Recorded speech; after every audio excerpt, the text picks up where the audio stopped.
हमारे दिल में आई ना।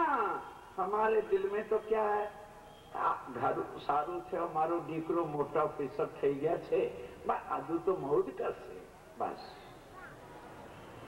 મારો દીકરો અસર થાય, મને મોટો બંગલો मिल जाए, મારી જયકાર हो जाए, મારા સંબંધીઓમાં मेरी शान થઈ जाए। जरा विचारो किस ग्रंथ में लिखा है? जो તમે મારી મારી કહી રહ્યા છો, क्या તમે આ છો? आ तो मुर्दा है, अभी वीरू भाई जी ने बताया। तो जो अंदर में है उसकी पहचान के लिए अर्जुन कह रहा है, प्रभु मुझे जन्म और मरण से छुड़ा के भव से पार करो। तो वो क्या कहते हैं, मैं और इसको जो बनाने वाला दो पुरुष हैं, एक तो क्षर, मैं स्वयं संसार का भगवान हूं, और अंतिम महाप्रलय में मेरा लय होता है। और मुझे करने वाला कौन है? कूटस्थ अक्षरा उच्यते। अब ये अर्थ जो है लोग कहां घटा देते हैं। क्षर तो कहते हैं देह को, जिनको आगे का ज्ञान का पता नहीं होता, और गीता से वो उल्ट अर्थ बता करके जो है दुनिया को यहीं पर भटका देते हैं। वो अर्थ क्या निकालते हैं? क्षर कहते हैं देखो, अक्षर बता रहे हैं जीव को, जबकि जीव जन्मता और मरता है, अक्षर ना जन्मता है ना मरता है। वो कूटस्थ अविनाशी पुरुष जो है उसको अक्षर ब्रह्म कहते हैं। और टीकाकारों ने क्या लिख दिया ग्रंथों का अर्थ, कि अक्षर जीव है और उत्तम पुरुष विष्णु भगवान नारायण हैं, और वो स्वयं कह रहे हैं कि मैं जन्मता और मरता हूं, और अर्थ बताने वाले कहते हैं कि वो उत्तम पुरुष है ना। गलत अर्थ बताते हैं। किसी को कोई किसी प्रकार का संशय हो, 7 दिन तक आपकी चरणों में ही यहां रहूंगा, ग्रंथ ले आइए और व्याख्या करिए। भूल को सुधार लेना अधर्म नहीं होता है, भूल को सुधारना ही सत्य में धर्म कहलाता। अपनी भूलों को सुधार लो तो आपका धन्यवाद, और ना सुधारो तो आपका धन्यवाद। लेकिन अंत समय में ये ना कह देना कि प्राणनाथ जी और उनके साथी आए तो थे, पर हमको किसी ने सीधा रास्ता बताया, बस। और किसी काम के लिए ये निजानंद संप्रदाय का अभियान नहीं। आओ फिर क्या कहा, कूटस्थ अविनाशी जो है, जिसने मुझे बनाया है और उसने मुझे शक्ति दी है कि संसार को बनाओ और मिटाओ, वो अक्षर अविनाशी है, पर परमात्मा वो भी नहीं।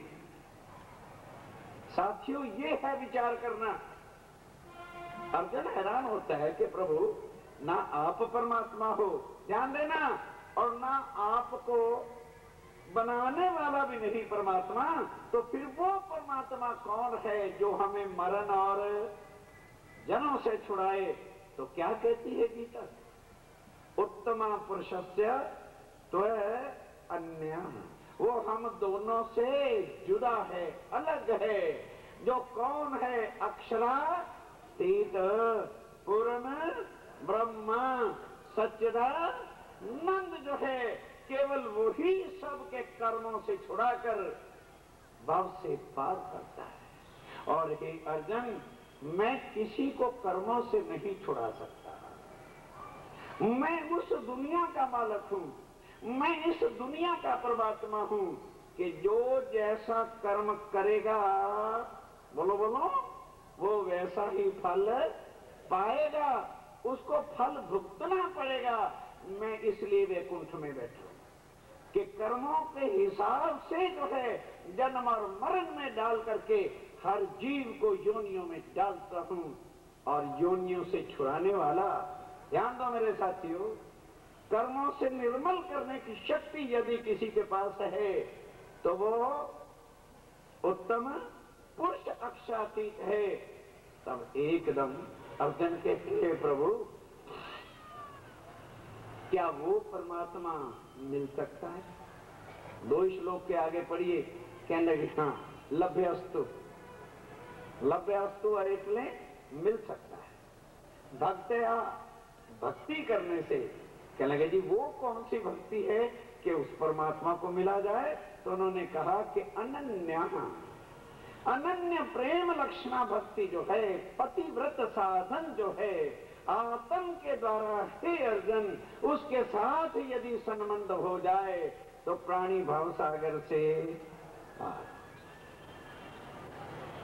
अब अर्जुन ने कहा ठीक है, अभी तो युद्ध का समय है, संशय मिट गए हैं, अब जब युद्ध हो जाएगा भगवान मेरे पास है, पूछ लूंगा और मैं भाव सागर से पार हो जाऊंगा। साथियों, युद्ध हो गया, युद्ध जीत लिया, अब यज्ञ रचाना है, यज्ञ भी हो गया, शांति का, विजय का।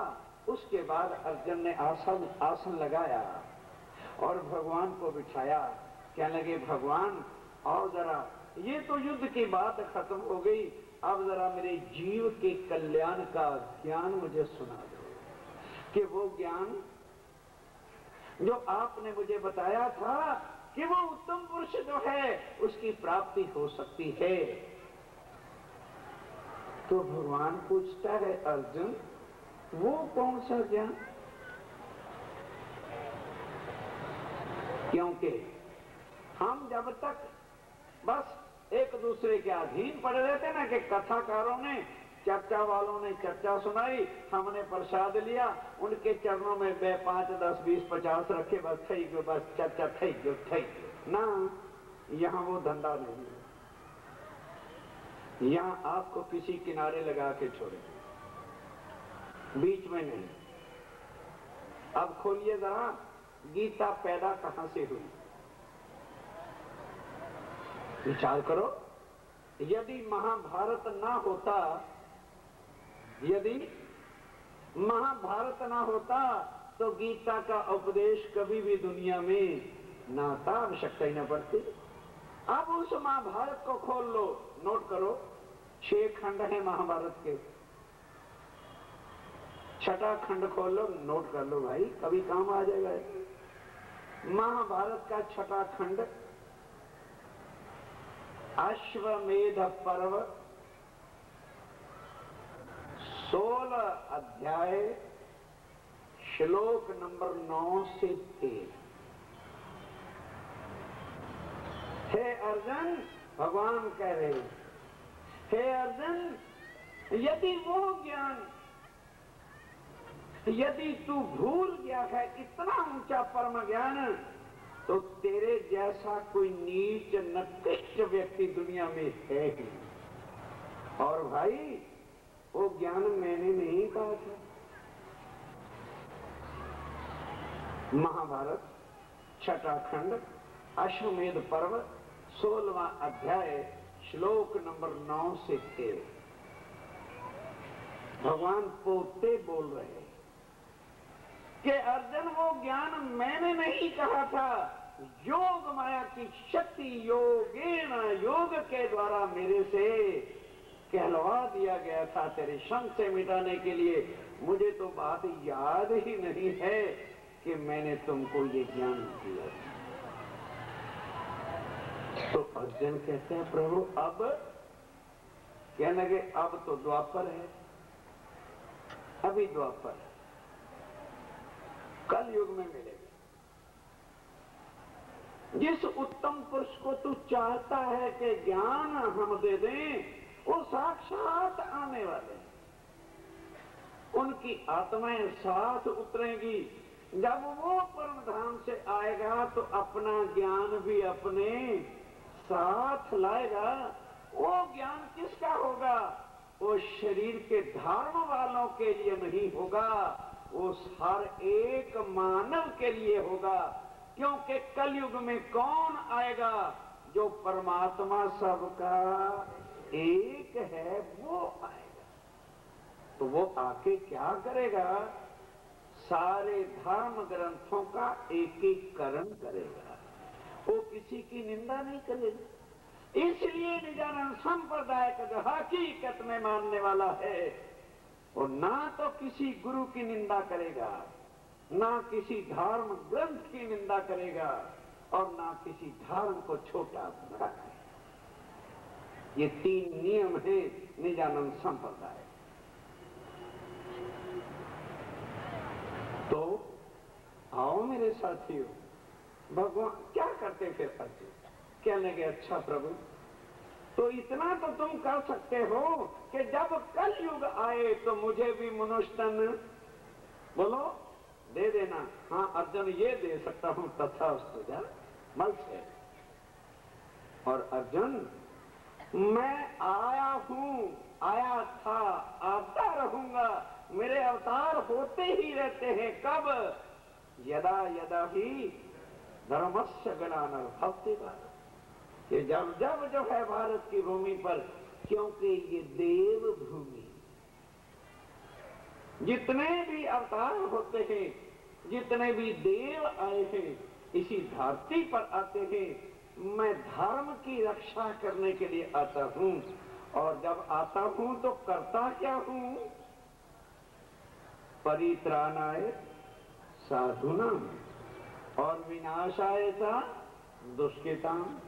जो दुष्ट लोग होते हैं, मांसाहारी होते हैं, दारू पीते हैं, व्यभिचारी होते हैं, बीड़ी और तंबाकू के लपालप करते हैं, उनका आते ही नाश करता हूं। अब वोट डालो, भगवान को बुलाएं कि ना? बोलो बोलो बोलो, क्या करें?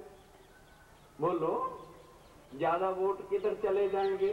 बीड़ी वालों के। ज्यादा वोट किसके हो जाएंगे? दारू वालों के। ज्यादा वोट किसके हो जाएंगे? मटन वालों के। तो फिर भगवान क्या करेगा? फैसला करो भाई। हाँ, रोज मंदिरों में जाके भगवान को बुलाने वालों, भगवान तो आएगा, आया हुआ है, लेकिन ये सोचो तुम्हारा हाल क्या हो। समय, अभी समय है। बीड़ी बड़ी के इंसान, बोलो तो खरा भाई, अरे यार बोलो तो सही। बीड़ी बड़ी के इंसान बड़ा। बीड़ी 2.5 या 3 इंच की होती है। बीड़ी कितनी बड़ी देख लो अपने पे, पकड़ में कितनी बड़ी है। 3 इंच से तो बड़ी नहीं होती, 2.5 इंच के करीब ही होती है, जैसे लोग बता देते, अनुमान से बता रहे हैं। और इंसान 5, 5.5 फुट और 6 फुट का होता है। बीड़ी बेजान होती है, उसमें जान प्राण नहीं होते, और हमारे अंदर जान प्राण है। बस आधा घंटा चर्चा सुनने के बाद पता उठ के कौन जा रहे हैं? जिनको बीड़ी सता रही है, वो बेचारे लगातार 2 घंटे कैसे बैठे? क्योंकि 2 घंटे में तो उन्होंने 2 बंडल का स्वाहा कर डालना है। विचारो, ये हीरा जन्म 84 लाख योनियों के लिए मिला है मेरे साथियों। ऐसे सत्संग को सुन लो और कल युग का लाभ उठा लो। जो चीज सतयुग में करोड़ों वर्ष तपस्या करने पर नहीं मिलती थी, जो वस्तु पार ब्रह्म का ज्ञान अर्जुन मांग रहा है और नहीं मिला, और जरा उससे पहला युग, ये तो द्वापर युग है ना, ये द्वापर युग की बात है। कृष्ण कब आए? बोलो तो खरा भाई। अरे भाई सारे बैठे हो, कहीं हम भूल जाए तो हमको बता दो। कृष्ण कब आए? बोलो बोलो। द्वापर युग में। अब कई को सहेड़ेंगे कृष्ण को कलयुग के अंदर, ताकि उनका धर्म बड़ा हो जाए। ऐसे ऐसे लोग भी बड़े घुसेड़ेंगे कृष्ण प्रणामी। क्यों? आओ सारी बात जरा दिल से तसल्ली करके चले। अच्छे को हर कोई लेना चाहता है और बुरे को छोड़ना चाहता है। अब कलयुग की महिमा भारी लिखी है, तो कृष्ण वाले कहते हैं हम भी घुसड़ चले ना, कृष्ण प्रणामी बन जाए। और एक श्लोक इन्होंने कहीं से महाभारत में से ढूंढ लिया, कभी काम चल सकता है, अपना भी नंबर लग जाएगा। क्या? एको अपि कृष्ण सकृतो प्रणाम दशश्वमेधी भवति न तुल्या, दशश्वमेधी पुनरेति जन्म, कृष्ण प्रणामे न पुनर्भवाय। ये महाभारत 5वां खंड नोट करो। वो छठा खंड बताया था, ये कौन सा खंड है? 5, अध्याय 47 श्लोक नंबर 92 नोट करो और जाके वांचो। कब कहा, किसने कहा, क्यों कहा, किसके लिए कहा? जब पांडव जीत गए, अश्वमेध यज्ञ करना है, तो वडिल कौन है? पांडवों का वडिल कौन था? भीष्म पितामह। और वो अभी 18 दिन तक मेरे साथियों, माताओं व बहनों, तीरों की सेजा पर लेटा हुआ, प्राण निकल नहीं रहे, तड़प रहा है, और भगवान सामने खड़े। अब पांडव इस बात के लिए दुखी हैं कि मेरे उस युग के अंदर भीष्म पितामह जैसा सत्यवान, धर्मनिष्ठ, प्रतिज्ञा करके निभाने वाला इस सारी धरती में यदि कोई आता है तो भीष्म पितामह का नाम है, और किसी का नहीं आता। पांडव इसलिए हैरान थे कि हमारे दादा इतने धर्मनिष्ठ हैं और ये हालत है। तो ध्यान दो मेरे साथियों, तो हमारा हाल क्या होने वाला है ध्यान दो। तो यज्ञ करने से पहले अपने दादा श्री के चरणों में प्रणाम किया और कहा कि हे दादा श्री, खुशी और यज्ञ तो बाद में होगा, पहले हमें ये तो बताओ कि क्या आप जैसा आज के युग में क्या कोई धर्मनिष्ठ, प्रतिज्ञाशील व्यक्ति दूसरा है, और उसके बदल में आपको ये कष्ट जो है ये क्यों है? अब आओ। अब भीष्म पितामह कहता है, ये श्लोक भीष्म पितामह ने बोला है, जिसको आज लोग दुनिया को गुमराह करने के वास्ते बेचारे सीधे साधे गृहस्थियों को नरकों का रास्ता दिखाते हैं और झंडा लहराए फिरते हैं, कृष्ण प्रणामेन पुनर्भवाय। श्लोक एक रट रखा। ये भीष्म पितामह ने परिचय दिया अपना कि मैं क्यों सेज्जा पर शूलों की तड़प रहा हूं।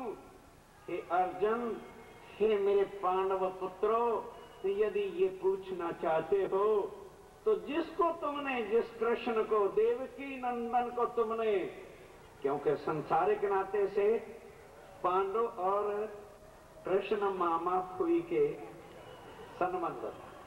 वो मामा के पुत्र थे, वो फुई के पुत्र थे, ये उनका संबंध था। तो सगा संबंधी होने के कारण उसकी महिमा का खबर नहीं थी, हमारे खानदान का है। तब ये औलखान किसकी? आदि नारायण वैकुंठ के 16 कला संपूर्ण श्री कृष्ण की पहचान कराते हैं कि हे अर्जुन, जिसको तुम मामा फुई का लड़का मान बैठे हो ना, ये स्वयं 16 कला संपूर्ण वैकुंठ के नाथ आदि नारायण श्री कृष्ण हैं। जो व्यक्ति एको अपि, एक ही बार, एको अपि कृष्ण से कृतो प्रणामा, इस कृष्ण को, कृष्ण से, इस कृष्ण को प्रणाम करता है, पहचान कर कि ये मेरे वैकुंठ के नाथ नारायण भगवान। तो क्या बदल मिलता है, उसका फल क्या मिलता है? एको अपि कृष्ण स कृतो प्रणामा 10 अश्वमेध भवतेन तुल्या, उसको 10 अश्वमेव यज्ञ का फल मिल जाता है। जो आदि नारायण भगवान श्री कृष्ण को, जो 16 कला संपूर्ण है, उसको प्रणाम करता है। पर हे अर्जुन, ध्यान दो अब जरा, यदि वैसे कोई व्यक्ति 10 अश्वमेव यज्ञ करेगा तो वो फल भुगतने के बाद दोबारा जन्म मरण में आ जाएगा। पर इसको जो प्रणाम करेगा वो सीधा वैकुंठ में, जहां सुधी ब्रह्मांड का प्रलय नहीं होता, भगवान उनको अपने वैकुंठ में स्थान देते हैं और वो फिर जन्मता और मरता भी। ध्यान दो, कब तक है? जब तक ब्रह्मांड का प्रलय नहीं होता ત્યાં સુધી आवागमन के चक्कर से नहीं छूटता, ना के हमेशा के लिए वो अखंड हो जाएगा। भाई वो जो ये कह रहा है वो तो खुद कह रहा है कि मैं भी जन्मता और बोलो बोलो मरता हूं। बोलो श्री प्राणनाथ।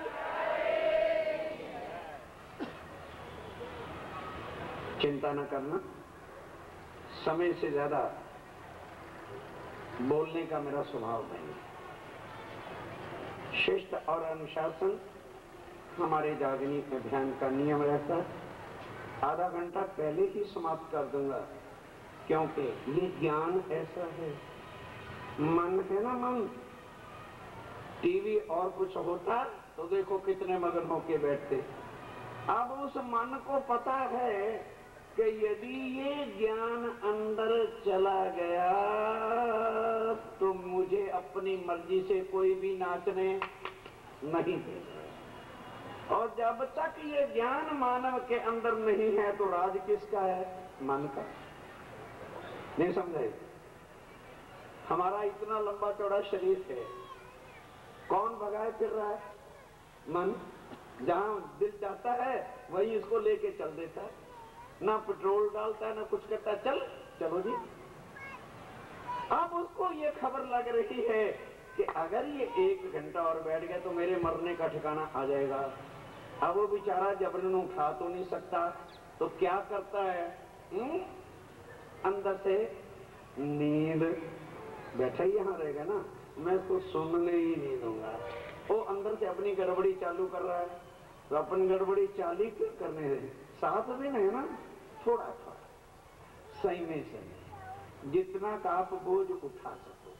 कहिए ना करो यार वहां तो मर जाएंगे, 3 कलाक बैठना पड़ेगा, जाओ ही नहीं, ऐसा ना करना। अभी तो आज कैफ है शुरू हुआ है, अभी तो आज ABC शुरू हुआ है। आओ सावधान, प्यार के साथ, बड़े प्यार के साथ, बस एक प्रसंग और उसके बाद खत्म कर। अर्जुन कलयुग में, और उसके बाद आओ, ये कृष्ण आदि नारायण है। अब लीला कहीं किसी और की है और लगा किसी और जगह पर देते हैं। यही बात रामायण के अंदर भी घटना घटती, क्योंकि हिंदू समाज आज ज्यादातर राम और श्री कृष्ण को ही भगवान मान के चलते हैं। वैसे तो हम जिसकी भी कोई पूजा करता है सब ठीक है, पूजा गलत नहीं, आपका तो है ना भगवान पर, चाहे भले किसी रूप से। अब आपको ले चले वनवास में जहाँ सीता है और राम भगवान है, थोड़ा रामायण को भी देखें, सीता हरण हो जाती, दोनों भैया वन में चले गए। थोड़ा संक्षिप्त में कर देना, ज्यादा लंबे से फिर आप उब ना जाए। हरण आया, रावण अपना काम करके जब चला गया, दोनों भाई आए, देखा पंचवटी में नहीं है। ध्यान देना मेरे साथियों, वही नारायण भगवान जो बाद में कृष्ण बने, तो पहले क्या बने? राम बने। वो 12 कला की शक्ति से थे, वो पूर्ण 16 कला की शक्ति से। फर्क इतना ही, एकदम सीता को जब पंचवटी में नहीं देखा तो व्याकुल हो गए और पूछे अब किससे? वन के अंदर और तो कोई था नहीं, राम और लक्ष्मण ओ बंदे बाहर थे। तो एक फूल पत्ते टहनियों से घबरा कर व्याकुल होकर के राम कहने लगे, ओ वन के पत्तों, ओ वृक्षों, तुम ही बता दो मेरी सीता कहाँ। अब लक्ष्मण के दिल में अर्जुन की तरह से संशय हो गया। हम और आप क्या समझते हैं कि लक्ष्मण भाई था ते माटे और राम ने जोड़े गया था। ना ना ना, भाई की खातर नहीं किया। आज भेद खोलेंगे। हाथ जोड़ करके लक्ष्मण चरणों पे गिरता है, क्योंकि लक्ष्मण शेष शाही नारायण का अवतार है और वो वैकुंठ के अवतार। कभी जानो पहचानो रामायण को तो आगे की क्लास का पता चले। हमने तो रामायण क्यों करानी है कि नंबर 2 का पैसा आ गया ज्यादा, कहीं रेट ना लग जाए। रामायण का पारायण करा दो ताकि मोहल्ले में पता चल जाए कि ये कौन है, ये राम का परम भक्त है। अपनी कालस के ऊपर राम नाम की चद्दर डालने वालों की चद्दर आज खुल रही है। साथियों देखो जरा, संसार में आए हो, कुछ सोचो और कुछ विचारो। तो लक्ष्मण पगे ला करके कहता है, हे प्रभु आप तो एक पूर्ण ब्रह्म है। ध्यान दो, जो लक्ष्मण ने पहचाना कि ये तो भगवान पूर्ण ब्रह्म है। और प्रभु आप एक स्त्री के माथे, एक पत्नी के लिए व्याकुल हो रहे हैं। आपने तो मुझे ज्ञान दिया था कि मनुष्य कौन है। लिखो अपने अपनी किताबों में, हकीकत में मानव मनुष्य वो है जो संकट कोट भी आ जाए तो अपना धैर्य ना छोड़े, वो ही मानव है। और हमारे ऊपर जरा सा मुसीबत आ जाएगी, फिर रोते फिरेंगे, सूत जाए, हाँ सूत जाए, सूत जाए। अरे कहना क्या है, जो कुछ होगा तो देखेंगे। लक्ष्मण कहता है, प्रभु आपने तो मुझे ज्ञान दिया था कि मोटा से मोटा भी संकट आ जाए तो धैर्य नहीं छोड़ना चाहिए। आप तो पोते पूर्ण ब्रह्म छो। तो ध्यान दो जरा, खोलो रामायण। राम पोते कहे छे, अर्जुन लक्ष्मण एक तो जो तू कह रहा है ना कि सीता मेरी पत्नी है ना, ये संसार सीता को मेरे देह की पत्नी मानता है। नहीं, ये मेरे मन की शक्ति है जिससे मैं सृष्टि बनाता और मिटाता हूं। इसलिए ये मेरे से जुदा और मैं इससे कभी भी जुदा हो नहीं सकता। दूसरी बात, तुमने मुझे पूर्ण ब्रह्म कहा ना प्यारे लक्ष्मण, मैं पूर्ण ब्रह्म नहीं। कहने लगे, प्रभु आप पूर्ण ब्रह्म नहीं है। कहने लगे, एकदम जैसे कोई आदमी बहु हैरान हो जाता है। तो लक्ष्मण हैरान थे गया कि ओहो ये क्या हुआ। तो अच्छा प्रभु, मैं तो आपको पूर्ण ब्रह्म ही मानकर घर से आया था कि आपकी कृपा से मैं भवसागर से पार हो जाऊंगा।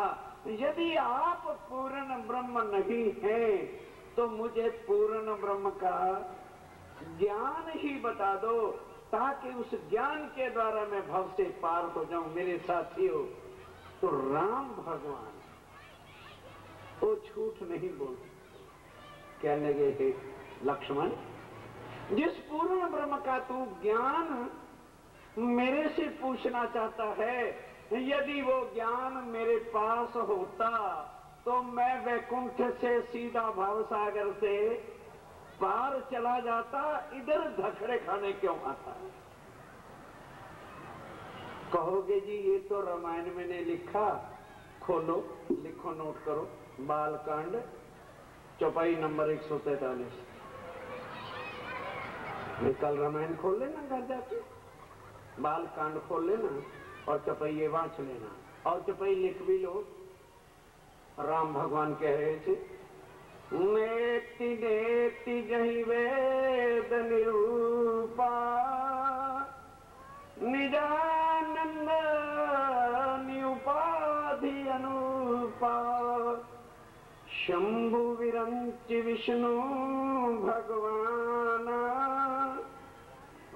जासो अंश तेना। हे प्रिय लक्ष्मण, जिस सच्चिदानंद को, जिस उत्तम पुरुष पार ब्रह्म को वेदों ने भी नेति नेति करके कहा है कि वो ना इति इस ब्रह्मांड में नहीं है, क्योंकि ब्रह्म सत्य है और जगत मिथ्या है। मिथ्या में कभी भी सत्य होता नहीं है। नेति नेति जही वेद निरूपा, और उस निजानंद पूर्ण ब्रह्म सच्चिदानंद को निउपाधि अनुपा, उसको इस दुनिया के शब्दों से कोई भी उपमा या उपाधि या महिमा लग ही नहीं सकती, क्योंकि सारे जगत के जितने भी शब्द हैं ये कहाँ जाके अटक जाएंगे? निराकार शून्य मंडल में रुक जाते हैं, आगे जाते नहीं। इसलिए वो निउपाधि है, उसको कोई उपाधि, कोई तत्व, कोई महिमा जो है लगती नहीं। इसलिए मैं कैसे बताऊं कि वो पार ब्रह्म का ज्ञान क्या है? रामायण। तब लक्ष्मण प्रार्थना करते हैं, अच्छा प्रभु, यदि पार ब्रह्म का ज्ञान नहीं है तो फिर कम से कम उस पार ब्रह्म का नाम ही बता दो, क्योंकि शास्त्रों में लिखा है कि जिस भगवान का आप नाम सुमरन करोगे तो वो भगवान अपनी शक्ति से तुम्हें उतना फल देगा। तो पार ब्रह्म का यदि हम नाम सुमरन करेंगे तो पार ब्रह्म हम नाम सुमरन करने के बदल में भवसागर से पार कर देगा। तो इसलिए मुझे नाम बताओ। खोलो रामायण, आगे पढ़ते जाना। राम भगवान कहते हैं, जहाँ रे प्रिय लक्ष्मण, यदि मुझे उस पार ब्रह्म के नाम का पता होता तो मैं मृतलोक में क्यों आता? वैकुंठ से ही पार ब्रह्म का नाम सुमरन करता और वहां से तो नजीक शास्त्र वर्ण को पार करता, भव से पार हो जाता। राम न सके नाम गुण गाई, कहाँ लो कहूँ मैं नाम बड़ाई। हे प्रिय लक्ष्मण, मैं राम जो आदि नारायण का स्वरूप हूँ, मेरे पास नाम नहीं है, नाम की महिमा ही नहीं है, तो मैं किस तरह से तुम्हें बताऊं कि पार ब्रह्म का नाम क्या है? तब लक्ष्मण कहते हैं, प्रभु तो क्या, ध्यान दो जरा, कि क्या आपकी शरण में आने के बाद भी हम जन्मते और मरते रहेंगे, तो फिर आपकी शरण में आने से लाभ क्या? ध्यान दो मेरे साथियों, राम भगवान कह रहे हैं तो सुन ले प्रिय लक्ष्मण, इतना बता देता हूं कि वो कब मिल जाए मेरे पास। अभी त्रेता युग है, राम कब आए भाई? बोलो बोलो, राम कब आए? त्रेता युग में। और कृष्ण कब आए? बोलो बोलो, जरा खुल के बोलो, क्योंकि कृष्ण प्रणामियों को बेचारों को कष्ट हो रहा होगा। उन्होंने जबरदस्ती घुसेड़ रखा है कल युग में उस कृष्ण की, जिसने आना नहीं ना वो आया। कृष्ण कब आए? अरे बोल तो दो। हाँ, द्वापर युग में। और राम कब आए? कलयुग में। वह राम कह रहा है, कलयुग केवल नाम आधार, सुमर सुमर नर उतर पारा। प्रिय लक्ष्मण, चिंता मत कर, बस एक ही युग द्वापर बीच में है। कल युग में पूर्ण ब्रह्म सच्चिदानंद अक्षरातीत आएंगे। खुद वो अपना नाम, अपना धाम और अपना स्वरूप दुनिया में आकर के जाहिर करेंगे। उस नाम को, उस पूर्ण ब्रह्म के साथ, उस नाम से जो अपना संबंध जोड़ेगा, सुमर सुमर नर उतर ही पारा, वही भाव से पार होगा।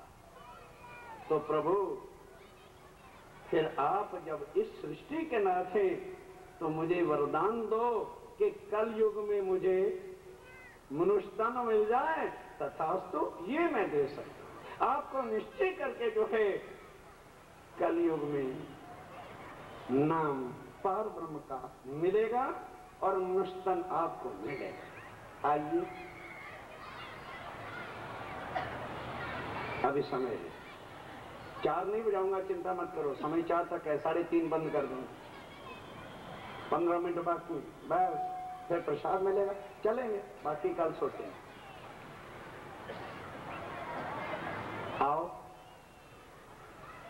कलयुग शुरू हुआ भाई, त्रेता गया, द्वापर गया, कलयुग को ले तो आए, आने वाले की महिमा कल पूछ लेंगे। कलयुग जब शुरू होता है तो पहला राजा जिसने पृथ्वी पर राज किया उसका नाम है जन्मेजय। जन्मेजय को व्यास जी कथा बता रहे, बताना तो चाहते थे कि तेरे साथ भविष्य में क्या होने वाला है, पर उस पर एकदम ही संकट ना आ जाए, पहले उसके पूर्वज जनों की बात बता रहे हैं कि क्योंकि मेरे साथियों क्या होता है कि जैसे जैसे युग बदलता है तो बुद्धि पर भी युग का प्रभाव अवश्य पड़ता है। अभी द्वापर युग खत्म हो रहा है और कलयुग शुरू हो रहा है। पांडवों के वंश का पहला राजा जो था जन्मेजय था। व्यास जी उसको बता रहे हैं कि राजा जन्मेजय, क्या तू अपने दादा और पिता की शक्ति को जानता है? भला भला किसी बेटे को ये कहा जाए तो कौन नहीं मानेगा। कहने लगे बाबा तुझे नहीं पता कि तेरे दादा कितने शक्तिशाली थे। तो राजा जन्मेजय कहता है व्यास जी महाराज आज किधर आपका विचार हो गया, मारा ही तो दादा था। कहने लगे थारा दादो तो था पर तुम्हें उलखान नहीं। कहने लगे क्यों? कि तारा दादा जो भीम था ना, भीम, मैं हाँ, तो क्या था हमें कि उसके पास इतनी मोटी गदा थी। गदा पास तो रखता था पर युद्ध में कभी वापरता नहीं था। हैरान हो गए भीम कि महाराज अगर वो गदा वापरते नहीं थे तो युद्ध जीत कैसे जाते थे? कहने लगे कि बड़े बड़े राजा महाराजा जब हाथी पे चढ़ के आते थे युद्ध करने तो भीम हाथी को दुम से पकड़ता था, करके फेंक देता था। तो भीम ने जो हाथी फेंके वो आज दिन तक लौट के धरती पर आए नहीं, इतने शक्तिशाली तेरे दादा थे। तो जन्मेजय कहता ओ महाराज इतना गपौड़ मारो है कि जो मैं सुन भी सकूं। दादा तो मेरे थे ना, और मैं तो हाथी का पग सारा दिन लगा रहूं तो हिलेगा नहीं, और मेरे पिताश्री मेरे से 10 गुना ज्यादा अधिक शक्तिशाली होते होंगे तो वो हाथी को ज्यादा से ज्यादा पकड़ के रस्सा बांध के खींच लेते होंगे, हाथी बैठ जाता। और जो दादा थे भीम, भीष्म, ये सारे जितने भी थे तो ये क्या करते होंगे कि धक्का देते होंगे तो हाथी गिर जाता होगा। पर ये मैं नहीं मानता कि हाथी अब दुम से पकड़े और यूं करे और लौट के धरती पर ना महाराज, ए महाराज तोबा तोबा तोबा, तुम्हारा ज्ञान सुनना ही नहीं, कभी झूठ बोलते हो। आज के नौजवान कभी मान सकते, क्योंकि उनको पता है कि हम एक उंगली के ऊपर 5 किलो का भी वजन, बोलो बोलो बोलो बोलो, नहीं तो कल प्रैक्टिकल करा दूंगा, 5 किलो का वेट ले आऊंगा, कोई नौजवान उंगली पे उठा के बता दे। और भीम बैठे बैठे हाथी की दुम पकड़ होता लौट करके आकाश। किस बुद्धि के साथ सोचोगे कितनी बीड़ियां रोज पीता होगा? क्योंकि अंडे खाने से आज के डॉक्टर क्या कहते हैं, विटामिन बी आएगा, बी तो हमारी बहनें भी अपने बच्चों की तंदुरुस्ती स्वास्थ्य ठीक करने के लिए क्या करते हैं, अंडे दूध में पिला रही ताकि हमारे बच्चे शक्तिशाली हो जाएं। उन बहनों से प्रश्न है, हाथी ओ भीम कितने अंडे रोज खाता था जो हाथी थे? वो सात्विक भोजन करते। सात्विक भोजन के अंदर जो शक्ति शुद्धि थी सब कुछ है, वो किसी भोजन के अंदर नहीं, वो राक्षसी हो। ध्यान दो मेरे साथियों। तब योग के बल से, जो योग साधना हमारे शास्त्रों में अष्टांग योग कही है, व्यास जी इसके अंदर निपुण थे। उन्होंने अपने योग के बल से वायुमंडल को रोका। जो वायु पूर्व पश्चिम उत्तर दक्षिण चलती है, आज तो प्रैक्टिकल हो गया क्योंकि हम रॉकेट छोड़ते हैं और रॉकेटों से पता चल गया कि जमीन से 2 किलोमीटर की ऊंचाई पर आगे वो शक्ति खत्म हो जाती है कि धरती अपनी तरफ खींचे। अर्थात जो चीज 2 किलोमीटर ऊपर चली जाए उसको खींचने की शक्ति धरती में नहीं रहती। ये रॉकेट ने बता दिया। आगे ये चीजें नहीं थी, इसलिए राजा जन्मेजय को विश्वास नहीं हुआ। तो क्या किया उन्होंने, व्यास जी ने उस वायुमंडल को रोका तो डायरेक्ट धरती का उसके साथ जब संबंध जुड़ा तो उस वायुमंडल में जो ऊपर थी धड़ धड़ धड़ जो हाथी के खड़ियान थे, सिर था, टांगे थी, सूंड था, कान थे, धड़ धड़ धड़ धड़ धड़ धड़ नीचे गिरने लगे। उसी के सामने जब 1 मिनट के अंदर इतने हाथियों के खड़ियान आ गए तो व्यास जी कहते हैं, बोल भाई और के बंद करूं? कहते महाराज कितने के? चले जा, आकाश भरा पड़ा, को भीम ने गिन के थोड़ा हाथी गिन रखे थे। युद्ध में जो हाथी आया भेजता गया, लौट के एक भी नहीं आया, चरणों पे गिर गए। प्रैक्टिकल करके दिखा दिया ना, इसलिए तो वीरू भाई जी को प्रैक्टिकल करके आपको दिखा। क्योंकि आज संतों की वाणी पर क्या लोग मजाक समझते। अरे भाई जो संत है उनको डंबरों की जरूरत नहीं होती, इसका सत्य वचन ही सबको चुका देता है। आइए, तब चरणों पे गिर के जा रहा जन्मेजय कहता है, महाराज आज इस ज्ञान के सुनाने का आपका अर्थ क्या था? कहने लगे इसलिए तुम्हें बता दिया है, ये तो तेरी बीती बात है, अब तेरे साथ जो होने वाली है वो बात बताता हूं कि थोड़े ही दिनों के बाद तू चक्रवर्ती राजा होगा। चक्रवर्ती राजा होने के बाद नियम विधान था उस समय का कि उस राजा को 10,000 ब्राह्मणों का भोजन करवाना पड़ता था। पर तू क्या करेगा? वन में शिकार करने के लिए जाएगा। स्वर्ग की एक अप्सरा को श्राप दिया हुआ इंद्र ने, जो वन में घूम रही होगी, संध्या काल होते ही वो जब अप्सरा के रूप में आएगी तो उसका सुंदर स्वरूप देखकर तू मोहित हो जाएगा और उसको पकड़ के घर ले आएगा और उसको पटरानी बनाएगा। जब तू पटरानी बनाएगा तो 10,000 ब्राह्मणों का भोजन कराएगा। तो ये आज भी विधान है कि गुरुजनों को, संत जनों को जब भी भोजन कराया जाए, यदि कोई बहन या भाई परोसने लगे तो उस समय वस्त्र बदलना नहीं चाहिए। ये हिंदू इतिहास के भोजनों का वर्णन है। पर क्योंकि वो स्वर्ग की अप्सरा होगी, उसके तो वस्त्र ऑटोमेटिक बदलेंगे, तो ब्राह्मण लोग समझेंगे कि हमारा भोजन दूषित हो गया। वो परीक्षा लेने के लिए जो तू उनको भोजन खीर परोसेगा, खीर का छींटा दे देंगे। अब रानी से तो नहीं पूछ सकते कि रानी तो वस्त्र बदल के आई है कि नहीं, तो उसके वस्त्र तो बदल जाएंगे पर छींटा ज्यों का त्यों। बहन जी बस सिर्फ 5 मिनट, थोड़ा कोई बात नहीं, क्षमा करना। हाँ, तो जब वो वस्त्र बदल जाएंगे पर छींटा दूध का रहेगा तो ब्राह्मण तुझे श्राप देंगे कि ओ राजा जन्मेजय, तूने हमारा भोजन दूषित किया है, जा 8 अंगों से कोड़ी हो जा। और तू कोड़ी होगा, कोई भी टाल सकता नहीं, ये तेरा भविष्य कहता है। अब राजा तो अपना राज भी भूल गया और चक्रवर्ती भी भूल गया। जिसको ये पता चल गया कि मैं कोड़ी होने वाला हूँ, बोलो पानी भी अच्छा सुहाएगा क्या? वो तो मर गया जिंदा। जिसको ये कह दिया जाता है ना, तुझे 2 महीने के बाद फांसी लगेगी, लगेगी नहीं, उस दिन से समझो वो मर गया।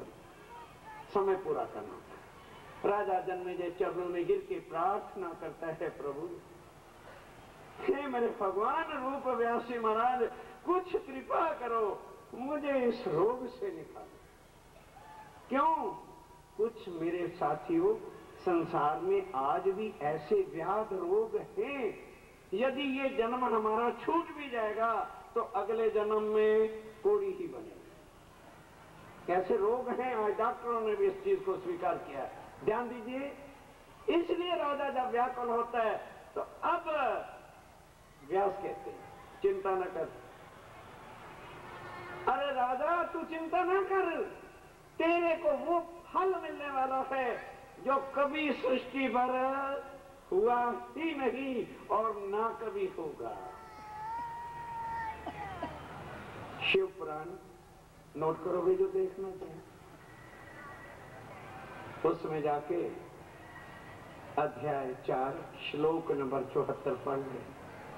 व्यास जी कहते हैं, राजा अभावी नो भविष्यन्ति मुनियो ब्रह्म रूपना।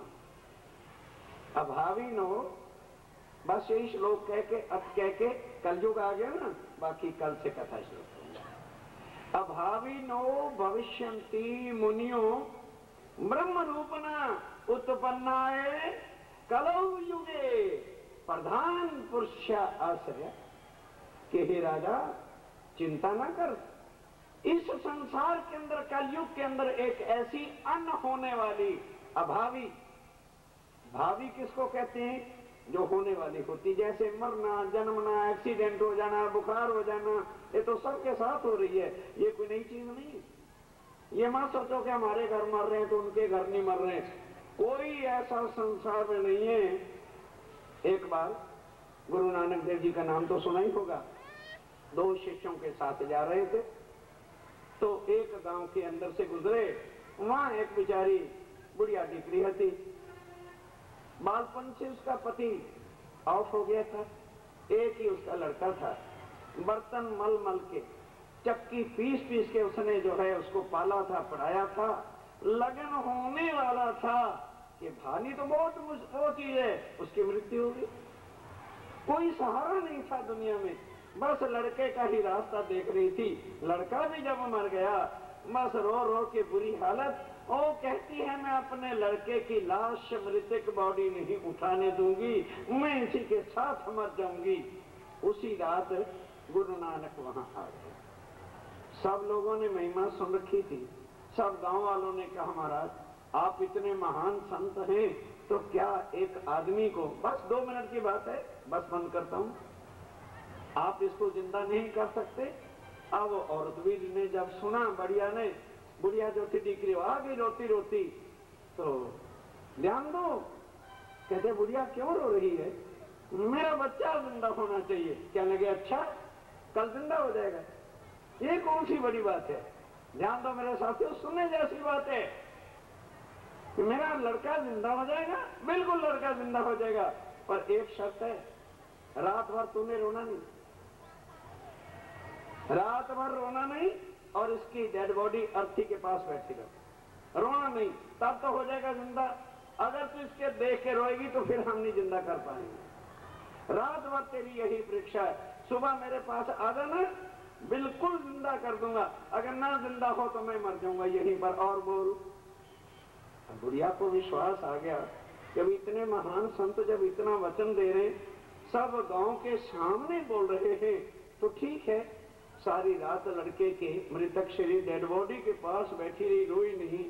सुबह आई नहा धो के, हाँ उधर गुरुजी भी क्या थे, गुरु नानक देव जी, आओ बढ़िया आओ आओ, अभी तेरा लड़का जिंदा हो जाता, बस एक मुट्ठी भर आटा चाहिए। ऐसा कर, गांव में चली जा, एक मुट्ठी भर फक्त आटा ले आ, पर उस घर से लाना है जिस घर में कभी कोई मरा। उस घाटाटक है। तुरंत बस देरी तेरी है, लड़का अभी जिंदा हो जाता है। अब वो बेचारी को क्या पता, अब उसने सारा गांव गांव गांव घर घर सब जगह गई, आता तो सब थाल लेकर के खड़े के ले भैया, अगर तेरा बेटा जिंदा होता तो एक मुट्ठी का भैया थाल ले जा। कहते जी तुम्हारे घर कोई मरा था? हाँ भाई 6 महीने था मारा, तो दीकरा मारा था। कोई कहता हमारा बाबा मरा था, कोई कहता मेरा नाना मरा था, कोई कहता मेरा पति मरा था, कोई कहता मेरी माँ मरी थी, कोई कहता मेरी बहन मरी थी। कोई ऐसा घर नहीं मिला जिसके घर में कोई मरा नहीं। तो अब वो वापस आई, गुरुजी के पास नहीं गई, गांव वालों को कहती उठाओ इसको, जल्दी चल के जो है शमशान घाट में दफन कर दो। जब सबके घर में मरना है तो मेरा मर गया तो क्या हुआ? इसको कहते हैं होनी, जो सबके साथ होती है। अब उन्होंने क्या कहा था? अभावी अनहोनी बात। मेरे साथियों, जो कभी भी नहीं हुई और ना दोबारा फिर कभी होगी, वो कलयुग में अनहोनी होगी कि पूर्ण ब्रह्म और उनकी आत्माएं वो ब्रह्म मुनि संसार में आकर के मानव तन को धारण करेंगे। और उनकी पहचान क्या होगी कि मत्थे के ऊपर तो नहीं लिखा होगा, उनकी पहचान यही होगी कि पूर्ण ब्रह्म प्रधान पुरुष आश्रय, कि उनका तन जब यहाँ का होगा, उनके बच्चे भी मरेंगे, उनको भी बुखार आएगा, उनके साथ भी घटनाएं घटेंगी, पर दुनिया घबरा करके अपने धर्म बदलती है, ईमान बदलती है। वह पार ब्रह्म को मानने वाले अन्य देवी देव का पूजन नहीं करेंगे, क्योंकि उनको ये ज्ञान होगा कि ये देवी देव भगवान तो हैं। नहीं समझे? ये भगवान हैं पर माया देने वाले हैं, हमको भाव से पार नहीं कर सकते। अब विचार करो, ये मनुष्य तन किसके लिए मिला? पैसे इकट्ठे करने, संतान के लिए मिला क्या? और फिर यहाँ विधान भी क्या है कि कर्मों से ज्यादा ये भगवान हमको दे भी नहीं सकते, तो जीवन किसके लिए नष्ट कर रहे हो मेरे साथियों? विचारो, ये वो कलयुग आ गया है।